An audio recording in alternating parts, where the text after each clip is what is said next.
విలువైన అటవీ సంపదను కాపాడుకోవడం ప్రతి ఉద్యోగి బాధ్యత అని డిఎఫ్ఓ సూర్యనారాయణ అన్నారు. అటవీ శాఖలో అమరవీరుల దినోత్సవం అల్లూరులో ఘనంగా నిర్వహించారు. అమరవీరులైన అటవీ ఉద్యోగుల చిత్రపటాలకు పూలమాలలు వేసి నివాళులర్పించారు డిఎఫ్ఓ సూర్యనారాయణ.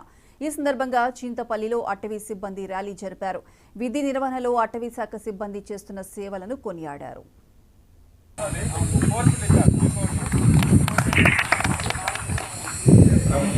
ఈరోజు జాతీయ అటవీ అమరవీరుల దినోత్సవం చింతపల్లి ఫారెస్ట్ డివిజన్లో ఘనంగా అమరులైనటువంటి వాళ్ళకి నివాళులు అర్పించడం అనేది చింతపల్లి ఫారెస్ట్ డివిజన్ కొత్తగా ఏర్పాటు చేసినప్పటికీ స్టాఫ్ అంతా కూడా హాజరై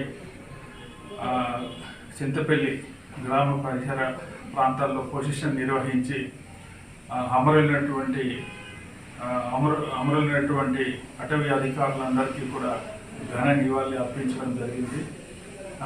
అంతేకాకుండా చింతపల్లి ఫారెస్ట్ డివిజన్ కూడా ఏజెన్సీ ప్రాంతము ప్రకృతి పరంగా కానీ వన్యమృగాలు కానీ ఏఓబి ఏరియాలో ఉండటం వల్ల రాబోయే రోజుల్లో ప్రతి అధికారి కూడా ఆచితూచి ఇంటెలిజెన్సీ ప్రకారం మసులుకోవాలని ప్రతి ఒక్కరికి కూడా సూచించడం జరిగింది.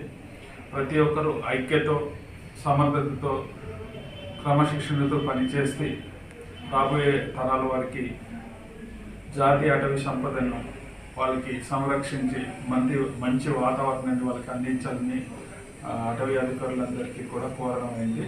ఈరోజు చాలా ఘనంగా చింతపల్లి ఫారెస్ట్ డివిజన్లోని జాతీయ అమరవీరుల దినోత్సవం సందర్భంగా అమరులైనటువంటి అందరికీ కూడా ఘన నివాళి అర్పించడం జరిగింది.